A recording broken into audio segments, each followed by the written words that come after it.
Hello and welcome to another episode of Be Your Dog's Emotional Support Human, an exploration of the intersection of dog and human mental health. My name's Joel Harrison. I'm a dog trainer and former hypnotist, and today we are going to dive into the culture of dogs and give you a little bit of permission in places where people usually get stuck, both good and not so good.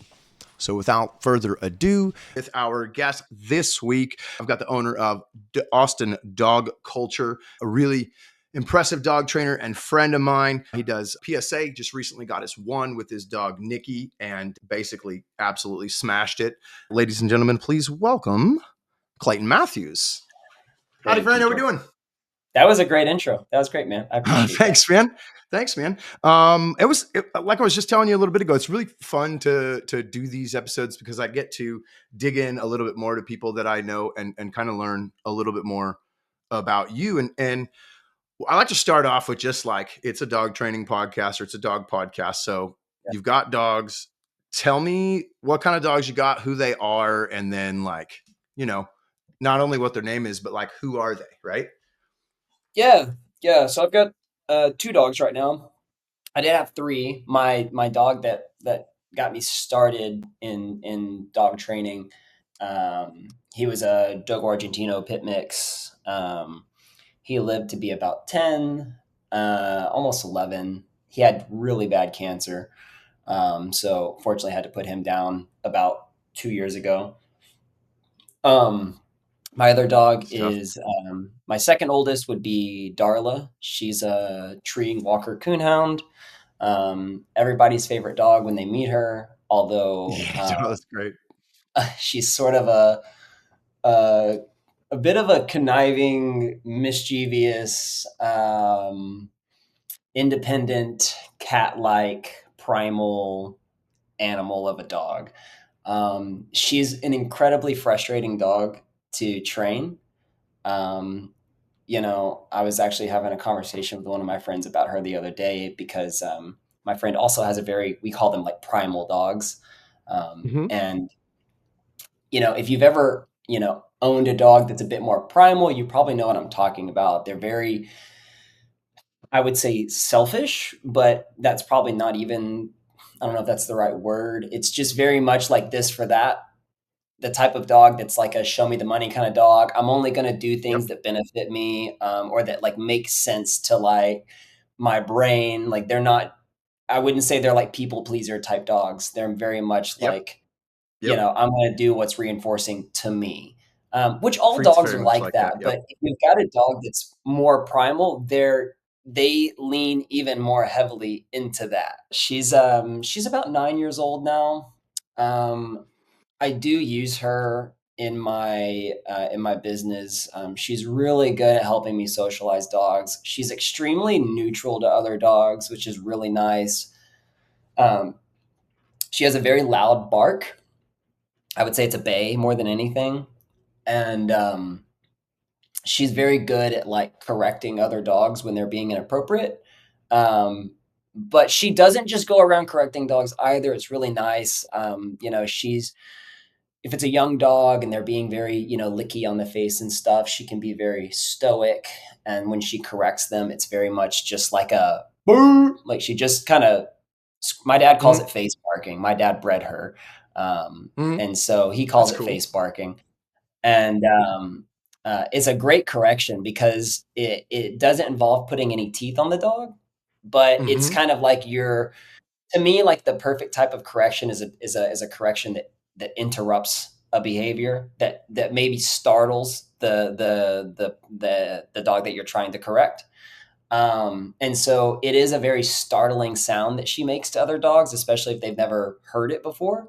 And so it's very helpful for me whenever I've got this young pit that I've got, and she's a little inappropriate. And so every once in a while she'll kind of bay at her. And they go, "Oh my gosh, what was that?" And so, that's invaluable. It can be super helpful for as opposed to like a dog that maybe, might put teeth on another dog as part of their correction, even if it's appropriate. I find that that is much more likely to elicit a bit of a backlash from the dog that's actually being Oh yeah. corrected, as opposed to Yeah. I like mean, the baying, which they go, oh, yeah. And I think that's where like I've spent a lot of my time. And one of the issues that I'm really like to dig into is that like really low tolerance of frustration, right? So beyond the mhm. dogs that are just leash reactive, but the dogs who every time they feel the end of the leash are going to turn and try to bite the leash, or if the pressure is too hard, they're going to come after the handler or redirect and those kind of things. And right. Mhm. And it's really, really nice to have that dog that can navigate that area.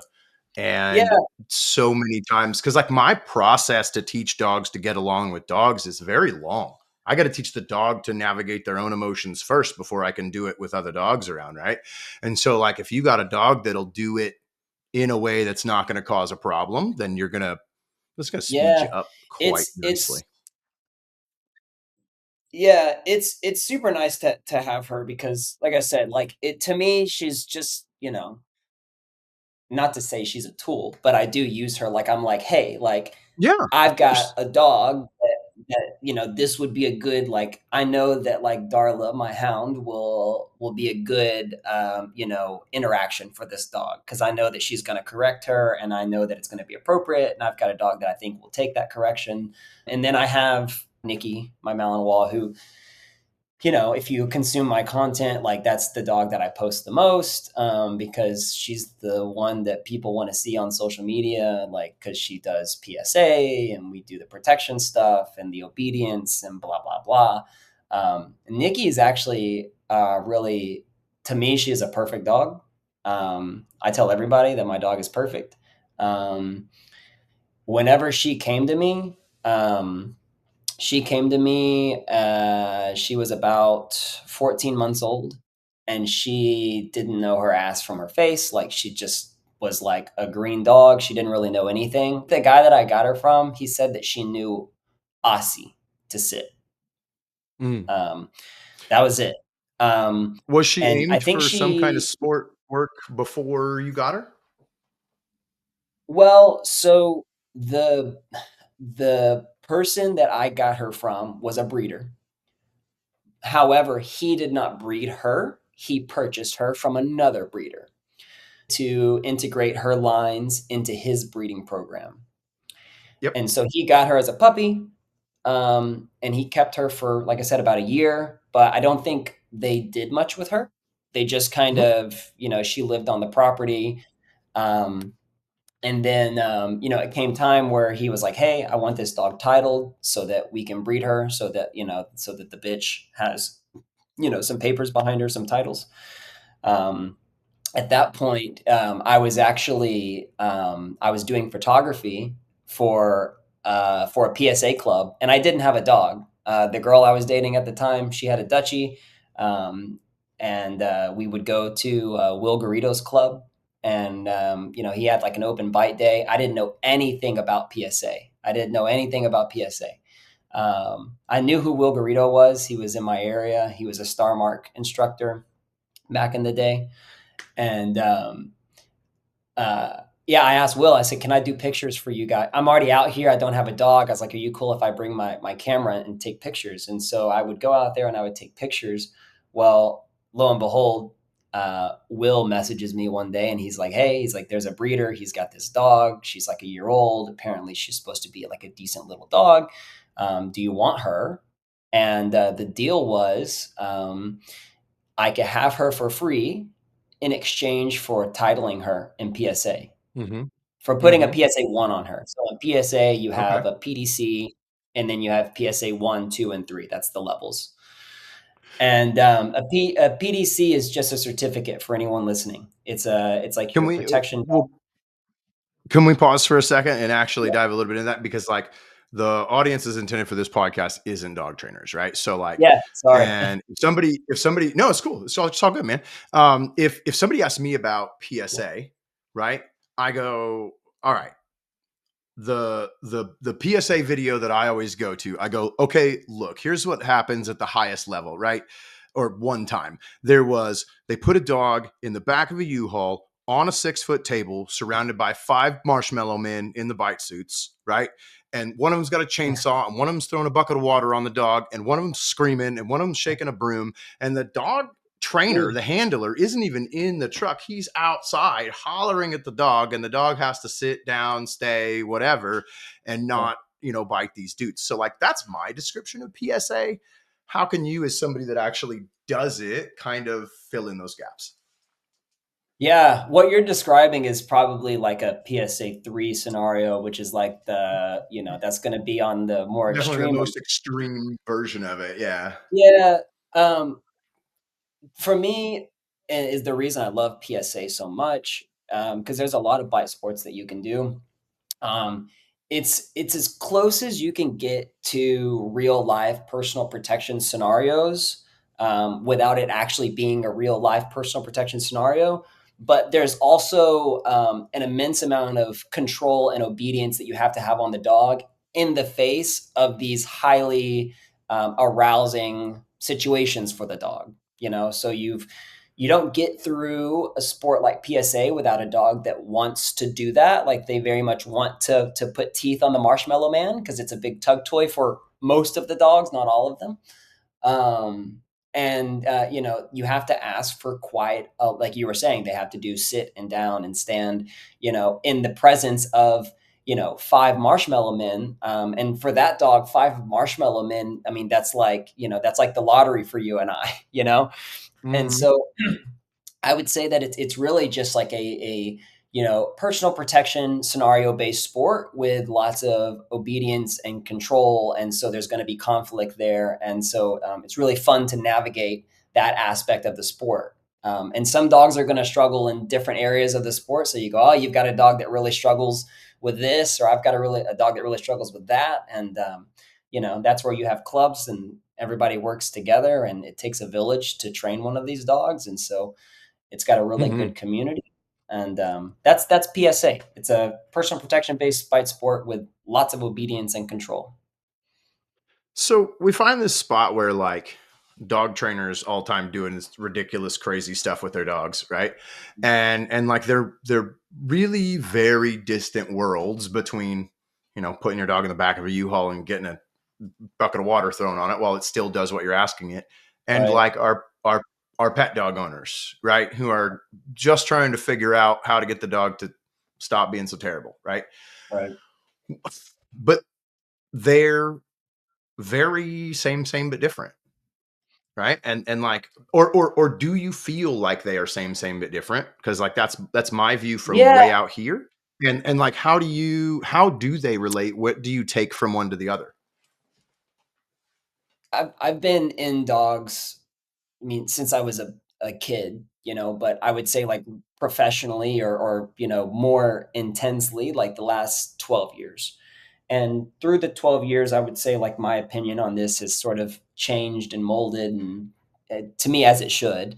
And Mhm. right now, I'm very much at a part or at a point in my career where I find that a lot of the pet dog stuff is just poor dogmanship.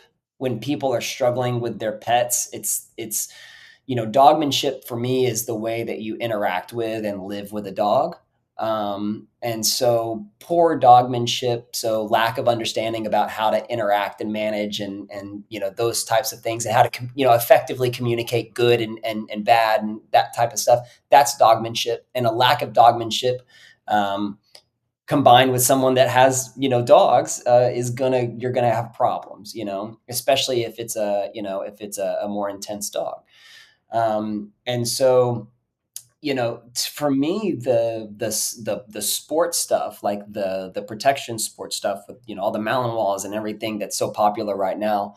um I tell people I've got a dog that wants to do that. Mhm. And I heard Pat Stewart say it once, and I know that he's quoting someone else, and so it's a million quotes down the line. But one thing that I really like that I always keep in the back of my mind is excellence is mastery of the basics. And Yeah. Mhm. I would say like that's kind of what dog sports are. Is it's mastery of the basics. So like, Yeah. can your dog sit down and stand in a U-Haul with 5 decoys standing around, and can your dog also sit down and stand in your living room? And so Right. I would say, like, dog sports are like pet dog training on steroids. Um, Hmm. but yeah, I mean, to me, the pet dog stuff is just like every time I go into a house or I have a conversation with somebody and it's about pet dog stuff, I'm almost just like, yeah, like the problem is you have a dog and you don't even know anything about dogs. And you think you do because you've Unfortunately, had a yep. dog your whole Hmm. life, you know? Like Hmm. I've had a heart my whole life and I couldn't tell you how the thing works, you know? I Yeah. don't know the left Yeah. ventricle Yeah. from the right ventricle. So, I always like, I always say that dogs are their own problem, right? Because like we've domesticated dogs so well that I mean, I honestly believe like 75+% of dogs like don't need us. And like I think that the dog lives in the home and the person goes, "Hey, don't piss on my rug," and the dog goes, "Oh shit, sorry." And then they figure it out. And like yeah, they figure it's not perfect, but it's tolerable and everything's fine because dog training takes work and it's another thing we got to learn to do and all that, right? And so like that's I think what really to me that's like the best and the worst things about dogs. Is most of the time you can have a dog around and it's easy and you don't have to do it, but then when you run into the problem dog that was going to be a problem dog no matter what because of their genetics, right? Or, something happened along the way before they got here or with me, that makes things a little wonky, right? Now we're back to that base level of going like, I don't, I've done this 12 times in my life and it's been easy and fine and perfect. And now we have yeah, this big problem. And that's such a weird place to be in, like as a, especially to hang your hat on as like a professional, right? It's that thing how like you go, I'm a dog trainer and people go, oh yeah, man, you just got to be the alpha. And it's like, sure. Yeah. Whatever you say, man. Like I don't or people dedicate my think that whole you life just to this, but yeah, or people think that you just play with dogs all day, like, I anytime mean, I I kind of meet do. somebody, they're like, "Oh, you just play with dogs all day," and I'm like, "Well, like maybe if it's a board and train, like I play with that dog quite a bit or something, but like, like I think you said something interesting about how like they can just, you bring them in the home and you say, "Hey, don't piss on the rug," and the dog says, "Got it," then they just kind of figure it out. And to your point, that sort of is in line with what I was trying to say, which is just like people don't know how. Like if someone hires you and they've got like a serious now again genetics and that's a whole different thing. But like the average dog, Mhm. people just they don't understand how to communicate and manage it. And so really like you said, that's all they're trying to say is don't piss on the rug, don't bark at the neighbor's dog, and like don't chew up my shoes type thing. And that's is a pretty low you know a simple ask from the human to the dog, but people don't know how to ask it. And Mhm. so sometimes my Oh, job that's really just good. feels like uh, like I'm just like, okay, your dog has no idea what you want, and like the way you're living with it, you're allowing it to make all of its decisions on its own. And so, like, what I tell my clients is I'm like, I think of that baby CEO movie. I've never actually watched it. I've seen the cover for it a bunch where it's like a movie, Yeah, yeah, yeah. it's like a cartoon about like, I'm not. or it's like baby boss or CEO. I don't know what it is, but I'm like, that's your dog. Like, you are essentially letting your dog make all the decisions without much guidance on your part. And, this is what you end up with. So if I can teach you how to better say, yes, I like that, no, I don't like that, and then how to manage the times in between that so that, your house doesn't catch on fire while you step away, then you're fine. But, I like what Chad Mackin says. I used to listen to a lot of Chad Mackin. And, he always says that, people got a dog because they wanted a best friend, and they call dog trainers because their best friend's being an asshole. Yeah. And I love that. I'm like, yeah, like you got this dog because Yeah. you just wanted a homie, and like, you know, I'm trying not to segue here, but like I'm Very thinking good. of this dog that Goes I where it had. goes, man. Yeah, I'm thinking of this dog that I had last month. and he was like a white, fluffy. I don't know what he was. He's a mix, a white, fluffy dog. But he was not super small. He was about 30 pounds, so not big, but not small, small. And that fucker would bite you. He would bite you. Mm, At least that's what he wanted to do. He would try to bite hmm. you, and it was a lot of poor confidence and bad genetics and bleh, And again, another one of those dogs that I'm like, if you just let him live with me for a year, he would probably Hmm. be a lot better. But putting a little bit of obedience on that dog to wasn't going to change him. But Yeah. the point that I Yes. wanted to Yeah. make the point that I wanted to make though, and to me this is huge. And I mean, I think it's huge. I don't hear a lot of people discussing this, but when the dog did a board and train with me, and whenever the dog went back home, they had told me that they considered putting him down at one point, behaviorally Hmm. euthanizing him because he would bite you. He would bite them. He would Hmm. bite me. And I told them that I would support that decision. And this is why. Um, they adopted the dog maybe a year prior to hiring me. So the dog was like 5 or 6. And they said on the way home from the shelter, the dog bit them in the car Oof. on the way home. So this was like a mess to Hmm. begin with. Right. And this dog was never going to be allowed to be up on furniture, to sleep on the bed. Like he just, as soon as you started giving him those creature comforts, he was going to resource Hmm. guard or be a dick Yep. or whatever. And I Yep. said to them, I said, look, like I go, this is why I support your decision. Nobody gets a dog to live with it in the way that you are going to have to live with it in order for this dog to be successful and to not bite anyone. Because what's the point of, because I could tell them, don't let him up on furniture. This is when he needs to be on place. This is when he needs to be in a Hmm. crate. He can't sleep in the bed with you. Like you have to tone back the affection. And I'm like, you didn't get this dog to be this Yeah. caretaker for the next 9 years. Like Hmm. it's not why you got the dog. So basically, you spent all this money on training, and the dog is trained. The dog will do stuff. There is obedience on the dog, and Right. certainly, like I made the dog better. But we only had 4 or 5 weeks. The dog is always going to be like that to some degree, Right. and it's like that's something I've been struggling with lately. Is sometimes I get these dogs in for training that I go, you know, it's not that it's not that this dog can't be managed safely. It's just that this isn't what you signed up for. So what are the odds of you Right. living with the dog in the way that it needs to be lived with? Now it's like you're just punishing yourself, you know? Yeah. You're Yeah. just punishing. 100%. I run into that difference a lot between like what is possible and what is likely or what is achievable, right? Because like people want to see they want to ask me, they go, "Hey, is it possible?" Right? Or in the past I've done some work with rescues and they have wanted me to like evaluate a dog and it hasn't come out the way they want. And so often we put the possibility either black or white, right? Is this possible? Can we fix this dog? Mhm. And it's like, so if you put that Most dog of in the time, yeah. my house, right? Most of the time, yeah. Well, and that's what's so hard about like when you talk with somebody that doesn't really like they don't dog much, right? Like you were talking about, Right. same people you were talking about before, right? They go to the dog trainer and one dog trainer goes, "Yeah, I can fix it. Cool. No worries. 2-week board and train, e-collar, we're good." Right?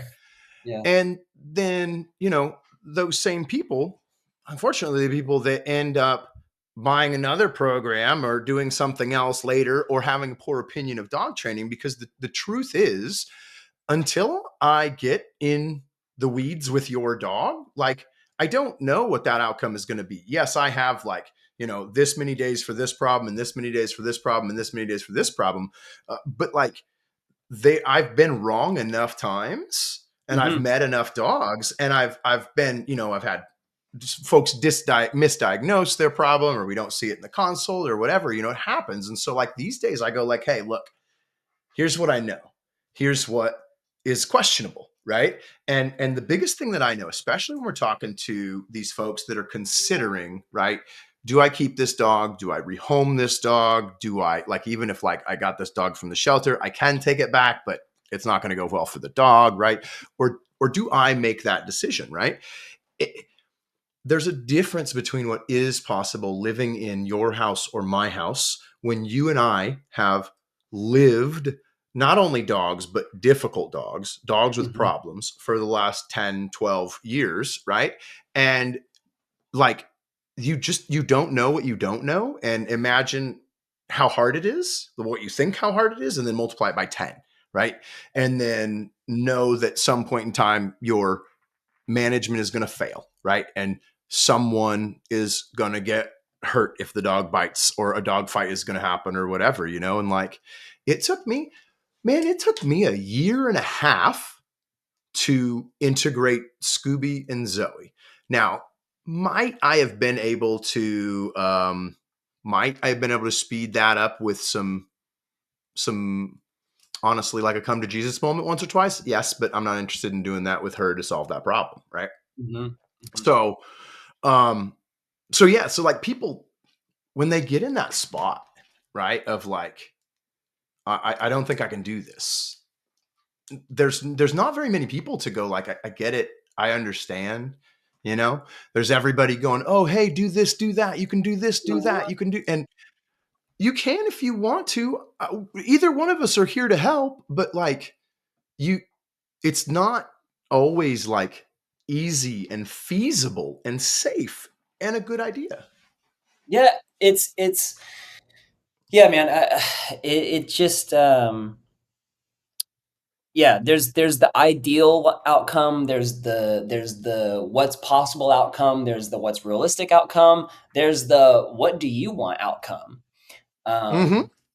Um, and for me, like I said, that's the spot that I always end up with so many clients where I go, this is possible, but your dog, Fido, is always going to be Fido. We're like, Fido's always going to be Fido, and we can help Fido make better choices. And, we can, manage Fido, but like Fido is Fido. And like the chances of him completely changing and you not having to manage this are slim. And for certain dogs, management's going to look different. And for certain dogs, the management is so high that that's where I get into like with it with clients where I go, hey, like, are, did you sign up to be a caretaker? Because at some point, that's what Mm-hmm. it becomes. Yep. And Or a dog trainer. Did you sign up to not be able to go on vacation? Did you sign up to not be able to have somebody else to come over?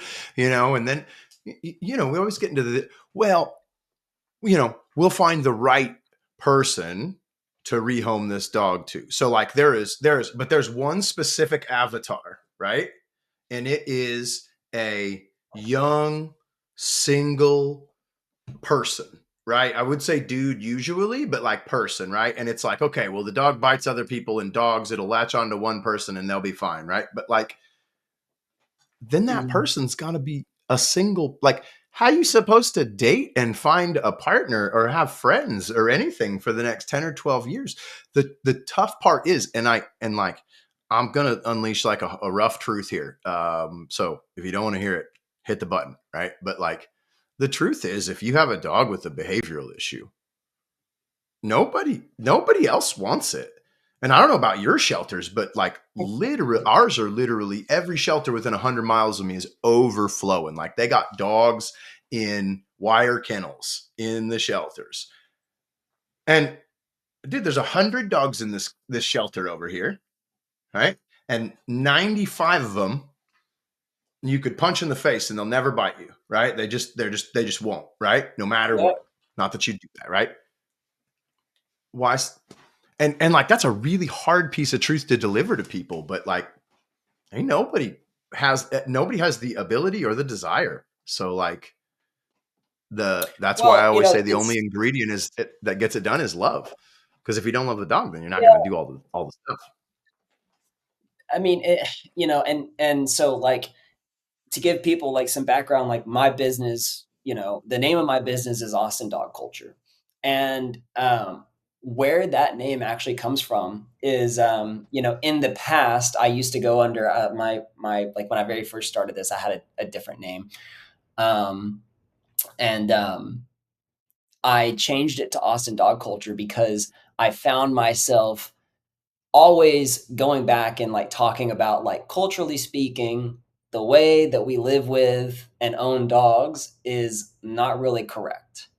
And we have this culture of dog ownership that is, you know, it's almost like we're looking through beer goggles a little bit, or whatever you want to say. Like it's like people don't really understand what dogs are. And like I always tell my clients, it's like, and this isn't true all the time, but most of the time, if you go to someone's property and they've got, let's say, horses, the person that owns those horses probably probably has some degree of horsemanship. They know how to, you know, put Mm-hmm. a horseshoe on, and how to saddle it, and how to condition it to wearing a bit, or like whatever you're going to do. There's some level of, like, they know horses. But dogs, Mm-hmm. it's not like that so much. Like way back in the day, if someone had dogs, they're like, yep, I've got these hunting dogs, or I've got these property, guardian type dogs, or I've got cattle dogs, or I've got this, and they had that purpose. But you just don't have that anymore. And it's funny, people are aware of that, but Mm-hmm. there's this massive lack of awareness about what they really are today. And so, Mm-hmm. like, that's what I tell my clients all the time. I go, hey, culturally speaking, like, I like, if I were to become, president of the United States, or president, or, like, I was in charge of dogs, I would get rid of dog parks. I would get rid of them. I Mm-hmm. would Sure. find, or I would repackage it, because even the idea of a dog park is like, I'm not anti dogs playing. I'm Right. anti taking my dog to a place where there's gonna be other strange dogs that they've never met, they have no relationship with, and now, in this high arousal type of environment, these dogs that are just now meeting, they're going to, like, figure out their relationship. You call it a hierarchy or whatever you want to call it. They're going to figure out their relationship, and they're going to have different play styles. They're going to have, like, it's a mess. And so, like, to me, like, Mm-hmm. culturally speaking, like, the state of dog ownership, like, culturally, is just wrong. And Yeah. so, Yeah. like, that's the struggle. That's the struggle, because, like, every dog is not Lassie. Right. But I don't think that's and like that's very true. But at the same time, it's this and back to use your word, it's this culture. It's the culture of the world that we live in, right? Yep. Like who is allotted who is allotted the time to train their dog? Right? Who even like okay, 20 minutes a day, go out and throw the ball every once in a while, you ask them to do something, not that big of a deal, you know. But if you understand what you're doing, right? But to learn something new that you don't have an interest in per se, you have a problem, right? So like the people go to the dog trainer because they have a problem. It's what, one in 500 people that calls and goes, "Hey, I'm getting a dog in a month." You know? Yeah. You're like, "Oh my And we get god, you are?" We get them sometimes, like every Yeah, every once ev in a while. every You once in a know what? while. I actually have a question for you. Yeah, Because sure. you said something. What does it mean to you to train a dog? Hmm. Because you said, okay, they're So gonna get a so dog, they're gonna spend 20 minutes a day training it or throwing the ball. Like, mhm, what does mhm. training a dog mean to you? So for my my most important quality in dog training, right? When you bring me a aggressive dog or a reactive dog that's, barking at neighbors or the other dog's neighborhood or whatever, my desire, my aim is for neutrality. Okay. And Mhm. so what I mean by that is I mean that I don't have to tell my dog what to do. I want my dog to understand, like, hey, I have like what I call like an on and off switch, right? So like, hey, it's time to play, right? But if we go out in the front yard and the ball is in the front yard, but I don't say it's time to play, don't pick it up and run over to me like it's time to party, right? Mm. And that idea of ignoring the ball, which is an exciting, positive thing, flows into ignoring the dog, the person, whatever, right? And so I actually am not, I'm not an obedience guy. Like Scooby has awesome obedience, but I like obedience.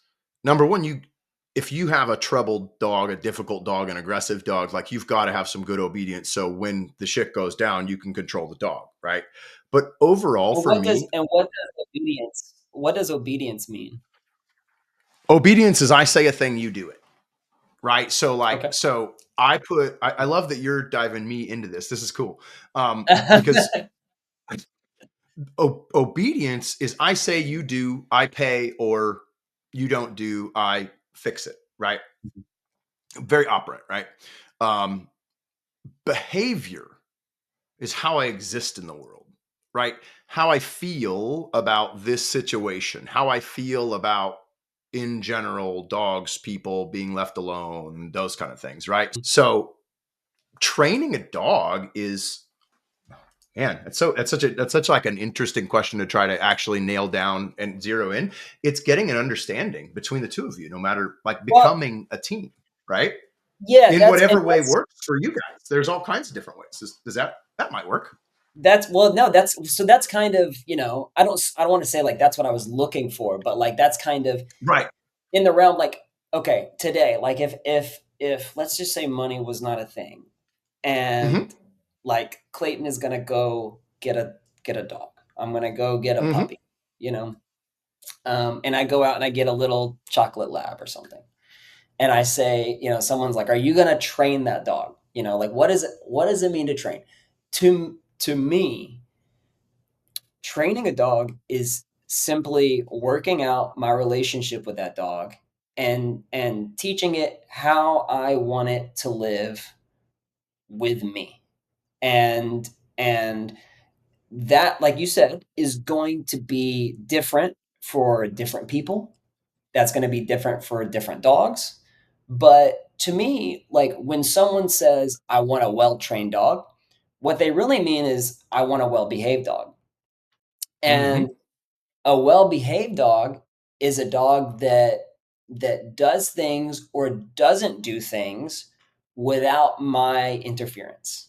So Mm-hmm. if I Yes. have to tell you to sit, well, I wish you would have sat on your own because that would have been the right decision, but you didn't. So now I'm telling you to.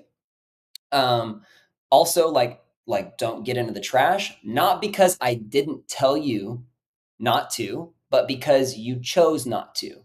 That would be a Right. well-behaved dog because on the dog's own accord, the dog is choosing to make the decisions that I would also want the dog to make. So the dog's decisions and my desires are aligned. That would consider like I would consider that a well-behaved dog. Now, obedience, I heard someone say this once. I don't think it's a very good blanket statement, but I like the idea. I once heard that, obedience is the dog giving up what it wants to do what I want. So you Mm-hmm. want to chase a squirrel, I say here, you give up chasing the squirrel to come back to me. That is obedience. And so we use obedience to manage behavior when the behavior isn't already going the way we want it to go.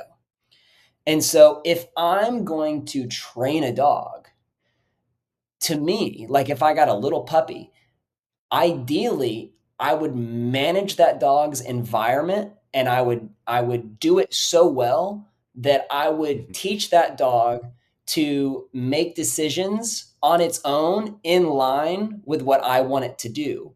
So that sometimes means punishing the dog without saying anything. Letting them go to the trash and get it and figure out that that's a hot stove that you don't touch, or getting up Mm-hmm. on the counter or running into the street. All of those things could be hey, I'm not going to say anything. You're going to find out on your own that you shouldn't do those things. But then also, I may teach that dog just a couple obedience commands as a backup for when the dog isn't making the right decision. When the Right. competing motivators are too strong, that's when I need my obedience. But Yep. it's so interesting to me, like when people are like, you know, man, like that person has such a well trained dog. And I think to myself, I go, well, he's, what do you mean? Like, because like this dog doesn't know sit, but he just sits all day. He doesn't know what sit means, Right. but he just sits all day. So is that dog well trained? Because, you know, was he taught to do that? Was he not taught to do that? And was Right. he taught to do that because somebody managed his environment, that these are now the decisions he makes as a byproduct of the appropriate management that he had growing up? So like it's so interesting to me when someone's like, that's a well-trained dog, and I'm like, and I ask because there's not really a correct answer. I don't think it's like when someone says well-trained dog, I think that dog trainers think of obedience, and I think pet owners think of just like good behavior, a well-behaved Right. dog. I think that's where the And split goes. and yeah, and that's one of there's a whole bevy of reasons why I focus a lot more on, like why I don't worry about a snappy down as much as I worry about a dog who's just going to go like, "Hey, look, there's a squirrel over there. Hey, Dad, did you see there's a squirrel over there?" Right? And like Mhm. that's because when even when we talk to folks and we're like, look, what your dog needs is like you got a high energy dog. They need mental and physical stimulation. And like, so we're going to play this game. And sometimes we're going to ask them for obedience inside the game. Right. That's where I focus on obedience. And like, yes, we'll grow it and we'll build it and we'll be able to do it out in places eventually. But like, it's not for going out and doing eventually. It's for you and your dog learning to do together. I say, Mhm. you do, I pay, right? And so then the dog goes like, "Oh, you have value. You know what you're doing. You know how to show me what to do, right?" And we build together and we get better and better and better together. Yep. So now that you were just saying that, it kind of popped in my head. I would say that maybe even a well like training a dog means that you and that dog enter into a state of cohesive communication where the dog understands rewards and consequences, and you have managed it so that it has an idea of the lifestyle that you and that dog sort of have, because you could be a homeless person, you could live at the top floor downtown, right? But a well-trained dog, you and that dog are now a cohesive unit in which you have clear Mhm. communication and clear understanding. And hopefully, what you want and what the dog wants, there's not too much conflict there. And that's usually where the biggest issues arise, was where, there's massive conflict between what the dog wants and for what the owner wants. And the dog hasn't quite learned to go through the owner to get what it wants. It's just doing things on its own accord. And then that's what we call Mhm. bad behavior, right? Mhm. Yeah. And it's just dog doing what it wants. He doesn't know there's another option. Do you recognize or do you believe that there's something else there intrinsically that comes when you actually do this, right? Like when you reach that point of a dog that you've trained, even Darla, who is difficult, right? But you guys definitely have a relationship and a common Mhm. language and understanding and those kind of things, right? I think the best way to feel this is like I almost feel a little bit bad for everybody that doesn't do that, because as cool as they think dogs are, there's so much more there. There is of course there's a bond, right? We all have a bond with our dog, right? But I think if you times in my life where I owned a dog before I was a dog trainer, and I had a dog and we played plenty and we did the things and we cuddled and we were buddies, right? But then the act of educating the dog, understanding the Mhm. dog, knowing how to control the dog, like building a history of reward and the dog seeing you as valuable, and all of these things that we do with our dogs that we would desire everybody Mhm. to do with their dogs, right? When you hit all of those things, there is like another level of relationship Well, that I think I you're don't I think think that you're most people get to discover. yes. I understand better now. So, like, yeah, I think that, you're talking about, like, the difference between, having a roommate and having, like, a spouse. You Yeah. know? Like Oh, yeah, that's like, good. a roommate, it's like maybe you guys just split rent, you know? Like, that's what I have a roommate, and, like, we split rent. Like, we don't even really, like, hang out. Like, we just Right. split rent. Like, I do my own grocery shopping, they do their own grocery shopping, like, they have their own schedule, I have my own schedule. Like, we just split rent because it's more, it's more affordable that way. But, like, Mhm. if you have a relationship with someone, now you have to navigate problems together. You have to work through things together. Like going through shit and sitting in the mud with somebody and overcoming adversity, of course, builds a relationship. Like my old pit, who was like very like he would like I have so many scars on my hands from like getting bit by that dog, and he fucked me up more than once on multiple occasions, and You said he was he's a the dogo whole mix, reason. right?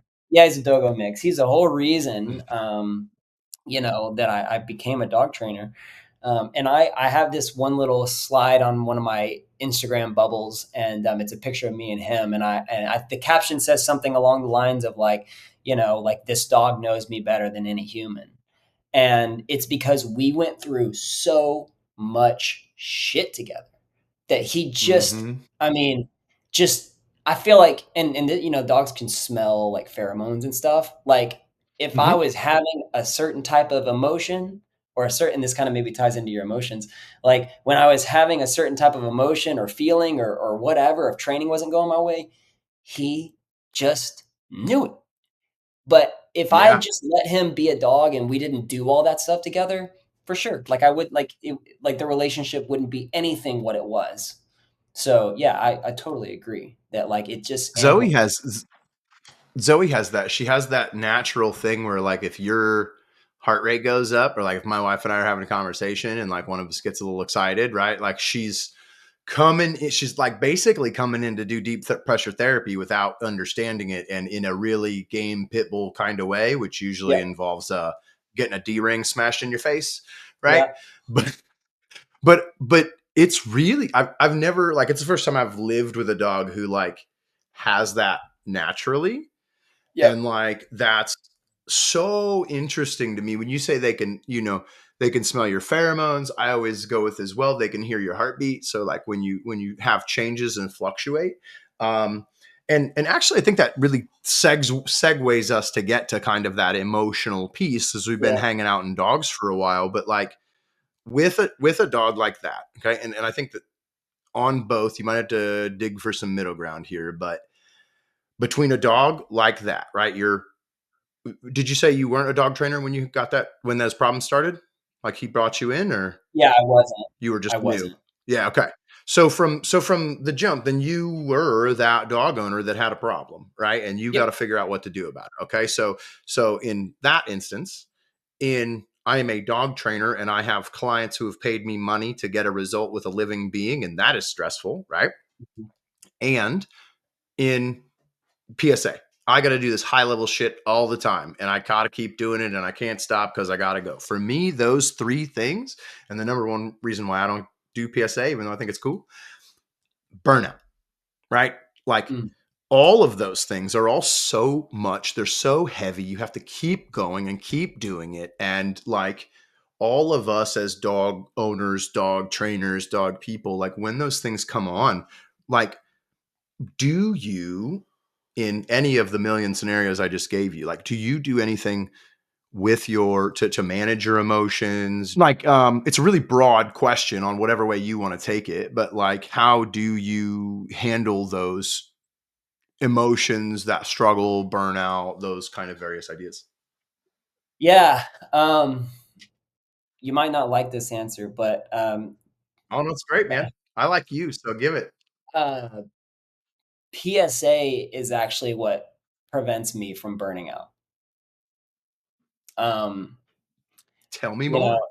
it it allows me to just it allows me to like, I've become so much better at training dogs doing PSA because I get in the suit. I'm on the receiving end of the bite. That's a Mm-hmm. very intimate moment when you've got a dog on your bicep right next to your face chewing on your arm. It's a very intimate moment. Mm-hmm. And, if you can learn how to, create aggression, you can also reverse engineer it because, most of, you know, we like to create a bit of reactivity in PSA. And so, pet dogs is a lot of undoing reactivity. So PSA, I always say, like, I always tell people, like, Nikki saved my life because, I got her the same week that I found out my dogo mix had cancer. So there was about a 1 month passing between, like, I had 3 dogs for, like, 1 month Mm-hmm. before I had to put my other dog down. And, I always say that you get the dog you need, not the one you want. At Mm-hmm. least that's been my experience. Yep. I got my dogo mix, and, I remember when I got him and he was so misbehaved. I remember one of my buddy's girlfriends.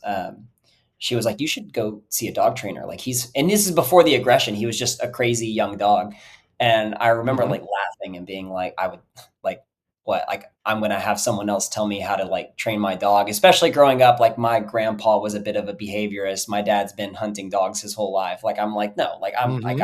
I'm a dog guy. What do you mean? And so like he was like very much holding a mirror up to me and calling me out for all of my deficiencies. And when he was about 5 years old, I got Darla. And when I got Darla, I said, I know everything about dogs now because I'm 5 years into, No. training. And No. then Darla said, "Oh yeah? Well, how about this?" Mm. And Darla, I always Yep. say that I wanted a second dog and I got a cat. Like she was, Mm. she's very difficult. Um, by the way, not Darla is not difficult to train. Um, so long as you have a piece of food in your hand. She's difficult to motivate outside of like something that directly benefits her. Like it's not like it's difficult to Yeah. teach her things. But Yes. anyways, I'm trying Yes. to answer your question. Um, but so I got Darla. I had Darla for so many years. I started training professionally, and then I got Nikki, and I go, I know everything, and I go, wow, fuck, I don't know anything because you're a pointy eared dog and you want to bite shit. So like now I don't know anything. But like going back to like the emotions, like Nikki is such a pleasurable dog for me to own that like having her is like the thing that keeps me grounded to like continuing to do what I do. Um, because to me, like, and again, like I'm gonna steal another Chad Mackin thing. So if Chad listens to this, there you go, Chad. I mean, But like, Chad got the same email you did. Hopefully, he'll be here someday. oh, perfect, perfect. So like, yeah, like I heard Chad say something along the lines of like, it's not that they're misbehaving, it's just they're doing the wrong thing at the wrong time, which that goes into, J and windows of opportunity, and we'll save that for another conversation. But I don't know if it's nature or nurture because I didn't get Nikki till she was like 14 months old, like a little over a year. Mhm. But like Nikki understands windows of opportunity better than any dog I've ever spent time with. Like, God, that's the whole game like, for me. That's dude, awesome. let me just tell you this, Joel. Like, I can I can hop in the shower and she'll go lay on my bed. And she'll just lay on the bed and watch me. And like when I come out of the shower, she gets up, she's like, "What are you doing?" And I'm like, "I'm just getting dressed." And she's like, "Okay." And she lays back down. Or like I can let her sleep in the bed and I can sleep until noon. And like if I wake up at like 10 a.m. or 8 a.m., whenever, I wake up and like I wake up and she notices that I wake up, she'll pop up and look at me. Mhm. And if I roll over, she'll go, "Oh, okay, we're going back to sleep." And she'll go back to sleep. I take her to a coffee Nice. shop. Yeah. I tell her to lay down. She's like, "We're not doing anything." But then also, and everybody, because I compete with her, dude, Hmm. I take her to a field and I pull out a ball and she goes, great, we're playing ball. I take her to my PSA club. She goes, cool, we're doing PSA shit now. After PSA club, she's fucking up decoys, she's doing obedience, it's super high energy. That's what everyone sees online. I go home, I let her in the front door, she goes on the couch and she goes to sleep.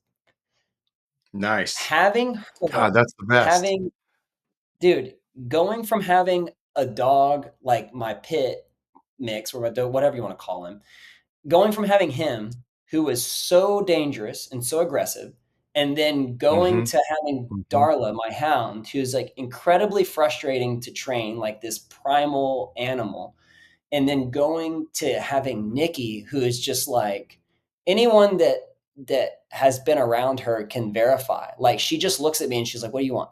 What do you want?" Like, I'll do anything. I just love you, right? Like I always say, I've never Hmm. taught her a recall because like if she's out in the woods and I go Nikki, she just comes. She's like Dad. Like she comes back to me. Right. And I'm That's like, I look at her and I'm like, you are a perfect dog for me. Because if I want to have a lazy Sunday, she's like, that's cool. We'll sleep on the bed and we'll watch movies all day. And if I go, I want to go hike Mount Everest, she's like, you bet your ass I'm in. Let's go hike Mount Everest. And I'm like, this is what, to me, this is what people want. But I think yeah. that if I gave her to like your average, Joe Blow or whatever, like I think that she might drive them a little bit crazy because Sure. she can be a little crazy because she's a Malinois. So sometimes I have to say, hey, go to your kennel or go lay down or whatever. But like that's kind of what we were going back to earlier, which is like what is a trained dog? 90% of the time, she's making the right decision for me. And that's probably because when I brought her home, she was on a slip lead or in a crate, and I showed her how I wanted her to be in the Hmm. house when I got her. And that's really all I did is like if she was out of the crate, she was with me on a leash. And if she wasn't with me on a leash, she was in the crate. And I did that for like a year. And now she just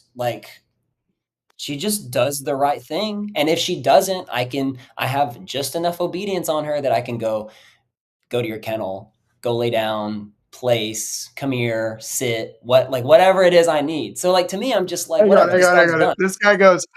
This guy goes, I have just enough obedience on her. Right. Meanwhile, the last time this dude went and competed in a PSA competition, he got a 94, 90, 96, 90 96 ridiculous and a half. 96 on his obedience, which is like, y'all can't even get your dog to sit in the street in front of your house, and this dude's got people with chainsaws running at his dog, and she's staying in the heel. Like it's just a little bit of Yeah, obedience, but but the thing is for her in that moment, like, and I say this to other like PSA competitors all the time, like my dog is seeking reinforcement. Like even if you can't see the reinforcer, Mhm, mhm, my dog swears up and down that I've got her ball somewhere tucked away on me because I'm Mary Poppins to my dog. I want to be Mary right. Poppins. Like you never fucking know what I'm about to whip out of my like pocket or my hood or whatever. Like it could be a ball, a frisbee, it could be food, whatever. But I'm Mary Poppins, and so like whenever I'm, when people see those videos of Nikki or like when she competes, like on trial day when we're on the field and we're healing and she's got all this energy and like when I say down, she's just going straight down super fast. Like she is convinced that like every time I give her a ball, or a command, she's going, I'm gonna get the ball for that. And then she doesn't get Mhm. it, and I ask for another command, and she goes, "Surely it's this one."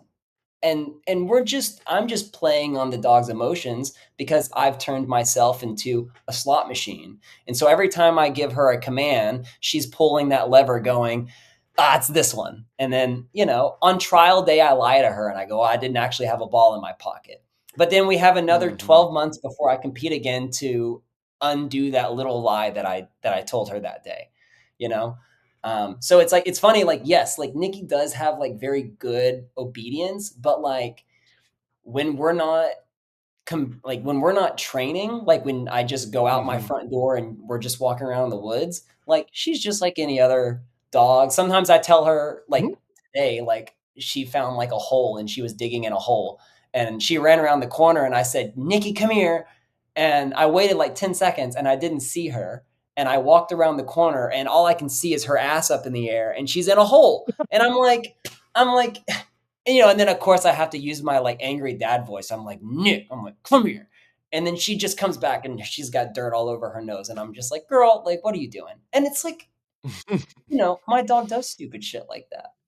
But I will say, like, That's awesome, she man. is the sole uh reason for me not having burnout, because she's so enjoyable that like it keeps my Yeah. desire to keep training alive. Because if I only had a dog that I was like my old dog, who like whenever I was, if I was going to listen to a podcast or whatever, it's all behavior modification. It's all behavior modification. Hmm. I'm always learning Yep. about behavior modification because that's what my dog struggles with.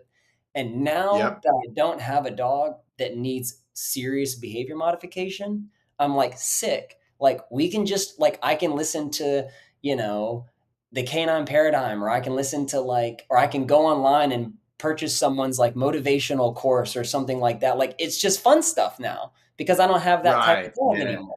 So Yeah. her being a certified good girl is what keeps me from being burnt out, because I get to do fun That's, stuff with my dog now, as opposed to being like, hope that fucker doesn't bite me today. dude, and that's the thing is like, and so like, I agree with that so much because I've now owned like Zoe and Darla are sound like a different flavor of similar dogs, right? Mm, As in Zoe's the aggressive version, right? But like again, if you've got what I want, I'll do what you want. But like if it ain't worth it, then yep. nope.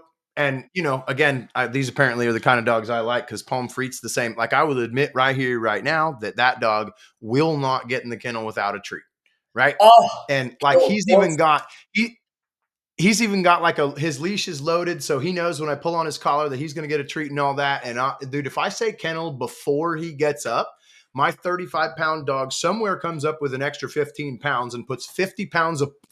I ain't doing it, right? And like there are 100 ways I can remedy that if I so chose to. But like, and this is why I'm like where you're like, Nikki thinks I have the ball when we're doing this, right? Like I get it. And I can teach somebody to do although you're much better at that trickery, but I could teach somebody to do that trickery and this, that, and the other. Or I can go like, yo, just grab a treat. Just grab the toy. Like, why are you going for a walk without treats? Like, I get it. The dog trainers tell you not to, but like, which who would? why? Who? Who's yeah, I Oh, saw a post the other day. Somebody was like, there was a it was a long thread of people saying like if you do a board and train with the dog, and at the end of the board and train, if you're still luring behaviors, is that acceptable? I'm like, it's not a contest. Like no, your not at dog all. is not being graded. Like if you in pet dog land, you can lure the dog forever. You can never fade your rewards. You can never fade the lure. If you have to take your finger and point next to you and make a little teardrop motion to get your dog to come into heel because that helps him understand what you want, then fucking do that. Because you're Right, not right, you're not on a competition field like I may be one day. right. And that's the same thing. Like, there's nobody with a clipboard standing in the corner. Like, if you want that, awesome, let's go. But like, 99% of you don't. And it ain't like you're out the club one night cutting a rug, and somebody shows up and goes, "Hey, man, here's your dog." Yeah, yeah, yeah, Well, yeah, what if I don't have treats? Why not? You knew yeah. you were going out with your dog. Bring the treats. Dude, You talking know? about you said your dog's name is Zoe? Yeah. So like it's so funny because like I said, I was at the lake before I came here, and Darla will refuse to get in the kennel when we're at the lake. She loves Hmm. to run and jump off that dock so bad. It doesn't matter. Dude, Joel, I will throw that ball so far out into the lake. I'm like, I don't know how you're still swimming. Like it's like she has to be exhausted. And I'm like, get in the kennel. Hmm. And she's just like, no. And so like Nope. I'll literally take a like today I got really pissed off at her because I actually have treats in my car and I took a treat and I showed it to her. I showed her the whole bag. I was like, look, I'm like the guy that's like jingling the bag at their dog. I'm like a professional dog trainer. I'm like, come here. I got the bag. I'm jingling it. And I throw the Yeah. treats in the kennel. And she looks at me and she goes, today, the dock diving is more fun than the food, which is Oh, rare for me. I'll fight you. And so literally I'm going, Darla, here, come here, come here. And she's like, she's maintaining like a 10-foot gap between us. So like I take 2 steps forward, she takes 2 steps back. She goes, no, I know Oh. you're gonna put me in. And you know everyone's been in that position where you are like, Mhm. I don't want to chase the dog, but like dog is certainly not gonna come to me. And so eventually what I do with her is my little hack for my own dog is her down is super reliable. So if she doesn't want to come to me, I down her. And as I down her, and as I'm walking to her, I repeat the command. I go down, down, so that she doesn't break me down Mhm. when I'm walking up. But then when I walk Mhm. up, and I catch her, I've already put the treat in the kennel. So then when I catch Yep. her and I pour her in the kennel, she's like, well, like maybe there was a little bit of a contrast between like what I'm getting and what I wanted, but like I mitigate that contrast by like, hey, like listen, like yes, I downed you and I bamboozled you again and I got a leash on you, but like yes, I'm still gonna pay you because, you know, like it's just easier for me, you know? Yeah, dude. Yeah, and that's like so like when you were describing Darla earlier, I wrote down Darla, Primal, Brat, right? Yeah. Because Oh, I totally. I have a wife and a kid and 3 dogs, and every single one of them are brats. Now, Scooby is the one I've been training that. Like me and him been thick as thieves for like Jesus 5, 6, 7 years now. I don't even know anymore. But like the other two, man, I know the argument is coming. You know, and so like if I'm gonna tell you to get in the crate and you're not gonna do it, well, now I have to deal with that, and now we're in that argument. And now I don't want you to win that argument, right? But I also don't want to have to bribe you out of that argument. So I'm just going to give you what gets it done before we even get there, man. I know this is going to take this. So, like, I don't give a shit if I am a professional dog trainer with an 11-year-old dog that I still have to toss a treat for in the kennel. If that makes my day easier, Yep. So then let me I'm ask good you with it. this. Then Let I'm me good ask with you it. this, Joel. So I'm curious because to me, this is like we're talking about dogs being like, more on the primal side or whatever. Um, it's funny because I know that there will be people listening and they're just like, why don't you just train the dog to go in the kennel on command, and then you layer some pressure over that and blah blah blah blah blah blah. Sure. I guarantee you've taught your dog to go to the kennel, and I guarantee that 100%. Joel has layered pressure over that. What people have to understand with these dogs that, and again, I may be mislabeling it, but like I'm just gonna for this conversation, the more primal ones, um, they're almost more intelligent. At least that's how my dog is. She's way more calculated to the point that like she's a big dumpster diver, right? Like she loves to get in the trash can. And she will watch me if I'm like sitting on the couch or laying on the couch watching a movie. She will keep tabs on me for if it's a 2-hour movie for the entire 2 hours. And the moment that she sees me close my eyes, she'll go to the trash can. So for anybody that's listening, can you, I don't know, shed some more light as to like why that's a problem that you still deal with and why you haven't been able to fade that?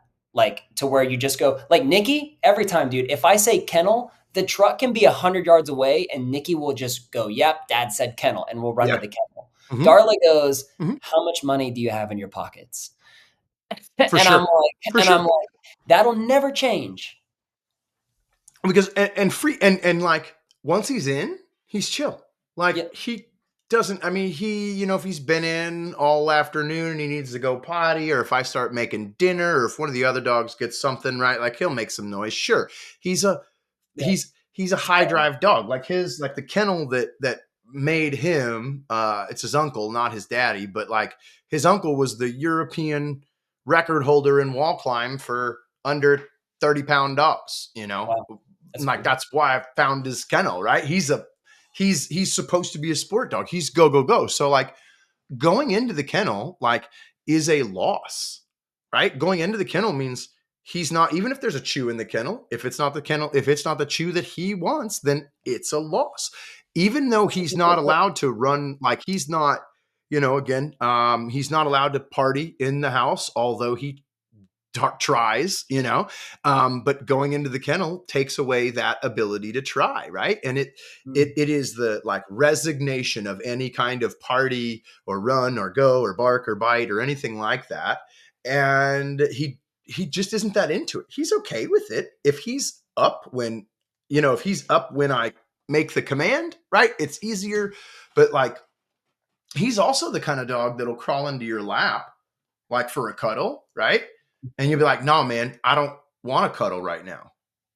And like he will argue. You'll push him off, he'll come in, you push him off, he'll come in, you push him off, he'll come in. And like, to be perfectly honest, if you just let him come in and go, then he's fine, right? And so there's now, this is what's really interesting about Freet in particular and why I haven't used more pressure to solve some of these problems, although we are e-collaring for his recall and stuff. He is the most, like, there's a dichotomy in this dog.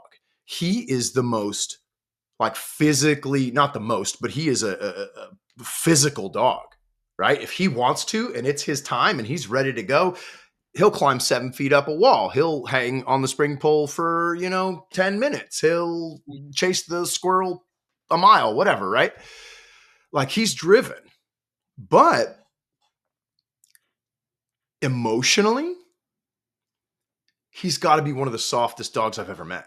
Wow. I mean, like you tell him to do something, and if you like look at him sideways, his ears come back, right? And like he's so emotionally soft that like you just have to be careful. Even like I use a no reward marker a lot. Like, hey, you're not wrong. Just do it again, and maybe you'll still get what you want, right? And he,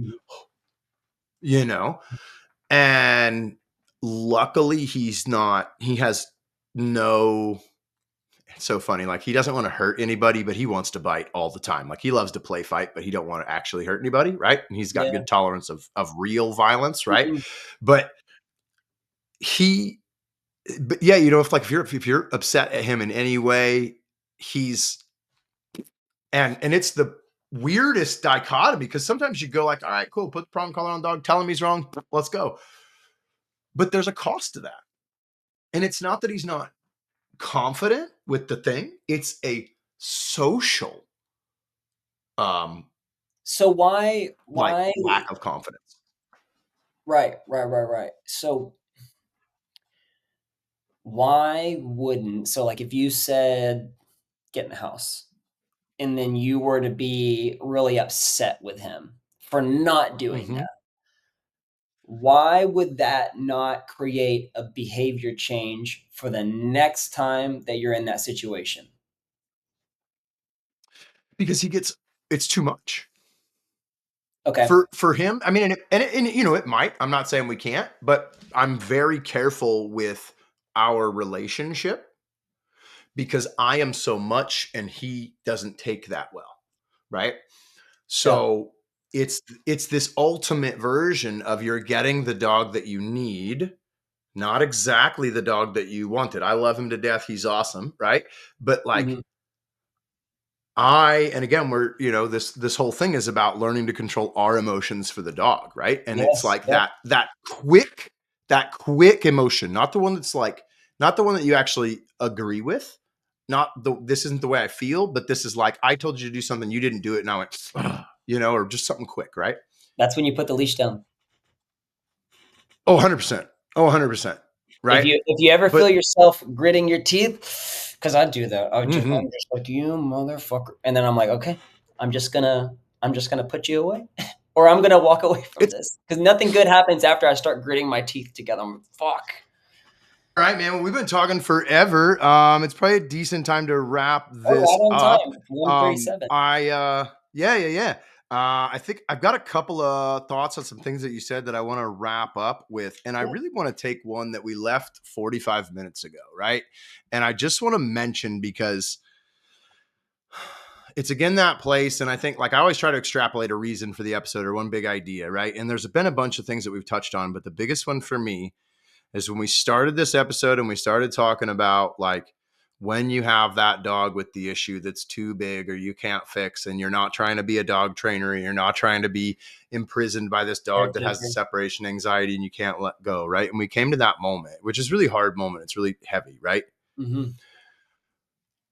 And then about 15 minutes later, you came out and you said the thing that stops you from being burnout is Nikki, right? And her Hmm. being so great and such a joy to own. And I think that there's something really to be considered in our current dog culture about why humans aren't as valuable as dogs, and why you should put your life on hold for how long to stay in this situation. And, like, I think that I always want people to know that, as hard as it is, and as many people are going to say things, and you're not going to want me to be on the side of this, it's always okay to make that adjustment, whatever it is, so that you can have a happier life. And Hmm. it might just be the wrong dog, and once you get the right dog, you might change way more than you and your dog. So, Yeah, I mean, it's also like not for lack of trying, you know? Like I oh, of think course, oh, of course. sometimes people, I get the sense that sometimes people are just looking for permission, you know? Mm-hmm. They go, like maybe it's the, maybe they're just taking the politically correct route and they're going, we're going to hire a trainer and we're going to do the consultation and we're going to pay the money. Mm-hmm. And all along they plan on removing the dog from their life, you know. Mm-hmm. But they're going to take the steps anyways because they're just trying to do what we feel is like socially correct. Um, Right. and they're just looking for that permission. And yeah, like I think that there's a lot of people that are in that position where, it's terrible because there are some dog trainers that'll just be like, yep, like send them my way. We'll do a 3 week board and train. And Mm-hmm. it's like, no, like that's actually not how it goes. I think because we've both lived that situation with that dog, right? And we've Yeah. not only trained that dog and put it back in somebody else's house where we didn't have to, before I used to work in a facility, right? The dogs stayed in a facility. I got them out of the kennel, I trained them, I put them back in the kennel, right? I didn't live with them. It's very different, right? Yeah. That's obedience versus behaviors we were talking Yep. about earlier. And, like, I do think that understanding that sometimes go like, yeah, like, we can make this dog safe. We can, Yep. if that's what you really want. And, like, I'll tell you right now, I will fight till the end of the world in your defense if you need to adjust your situation to make yourself happy, and Yep. that doesn't include that dog in whatever way, right? It's okay. I'll give you, like, if you need the permission, I'm giving it to you, right? But it's it's not about that. Stop, it's not about what everybody else is going to say, right? It's about what you need and what works for you. So, Yeah, that means it's funny. You said we both sort of arrived to this conclusion, based off of our own experiences, and I always sort of tell myself that it's a person's experiences that shape their reality. And so sometimes when someone has a different opinion than you, it's really just because they've had a different experience than you, and their experience is shaping their reality, which their reality shapes their opinions.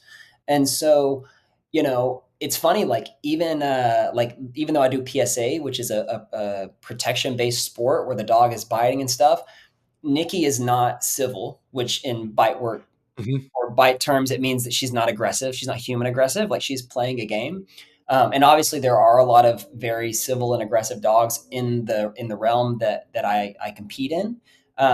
But everyone that is a close friend of mine or that is in my circle knows that like I notoriously do not want a dog that is an actual real life protection dog. mhm, mhm, And so many people, and it's hard because in that space your ego wants to get involved and you want to go like, no dude, I want a killer, like I want someone that's going to mhm. smash somebody for real, like bite equipment or not bite equipment. And I'm over here like, no, you don't. That's Yep. terrible. It's like you can't go on Yep. vacation, Yep. like even just like having company over, like and here's the thing. I have friends that have never owned a dog like that, Mm-hmm. that they tell me that they want a dog like that, and I Mm-hmm. will tell them no, they don't because of my own Mm-hmm. experiences. But I still feel very strongly. I go, and again, that's why I love Nikki, because I can go out, I can play the game, we can play pretend, we're essentially, in a Mm-hmm. gym doing Yep. jujitsu as far as she's concerned. Yep. And then I can come home and I can call my buddies and I can say, hey, everybody come over and have a drink or whatever. And I don't have to put my dog Yep. away because she's not a certified killer. She's a social little baby playing a game. And, after having that type of dog, have zero desire to have an aggressive dog. And I've told my friend Mm-hmm. who's actually breeding my next dog, I've told her, "Hey, I want you to breed these 2 dogs and I want a puppy from that." I've told her straight Nice. up. I go, "Hey," I go I go, "If that dog comes out resource guarding." That's Mm-hmm. my line. That's like my Yep. line in the Makes sand. sense. I Mm-hmm. will never in my life again, ever, mark my words, I will never own a dog that resource guards against humans. Mm-hmm. Against humans. Mm-hmm. I will tolerate dog to dog resource guarding because that's extremely easy to manage. Feed the dog in the kennel, don't leave bones out. But a dog that will resource guard against humans, I will not tolerate that because it Mm-hmm. makes them so there is so much management required to own a resource guarding dog that Yep. I just simply refuse. You have to watch them constantly. And and usually when I see a really bad dog bite like on a person, like they've got holes in their arm and the meat's hanging out, Yep. 99% of the time it was a resource guarding bite. It's either they were breaking up a dog fight or the dog was resource guarding because Yep. the bite that comes from like a dog that's being nervous or insecure, it's very like they tag and then they back up. It's punchy. Yeah. A dog that resource guards will chomp your shit up. Even if they go back to the resource in which they were possessing, a resource guarding dog will chomp your shit up. And I Mm-hmm. have zero desire to own an aggressive or resource guarding dog, even though I Yep. love to play the aggressive dog game. Yeah. It's like, No, again, I've been I'm going, living with it's just a no Zoe go. for the most dog that I've ever met, and when she has had fights, they do not stop, and it's like she's that dog that you can't go on vacation without a skilled person to watch her, Yeah. and blah blah blah. And Oh, so oh, was my last pit, and like I'm done with all that. That's why I got a well-bred dog in Pomfret, and I will be going that direction from here on out. But hey, man, I want to let you get back to yeah. your life. But before you take off, because you said a bunch of smart things today, if people want to look you up, want to talk to you, want to get some help, where can they find more off about you? Instagram is probably the easiest. I feel like most people have Instagram. It's Austin Dog Yeah. Culture on Instagram. I think it's actually Austin underscore dog underscore culture, but like I think if you just type in Austin Dog Culture, my name's Clayton, and it'll pop up. I also have a website. I believe the official URL is ATX Dog Culture. Um, but that's if you're a client wanting to reach out and schedule a consultation, you could do it that way. But Instagram is probably the easiest place. Awesome. Well, thanks for taking some time with me, man. I really appreciate it. This was a good time, and I'll let you go, and we'll talk again soon. Cool, thanks man, I appreciate it. It was a really good time. And that's going to do it for another episode of Be Your Dog's Emotional Support Human. So far, I think we're off to a really great start. I'm really enjoying these conversations. Make sure you let me know if you are as well. Leave us a comment, like the episode, and share it with somebody that you know that has a dog. My name's Joel Harrison. I own Scuba Nine Dog Training. Thanks again, and we'll see you in the next episode of Be Your Dog's Emotional Support Human. Empower your dog. Empower yourself.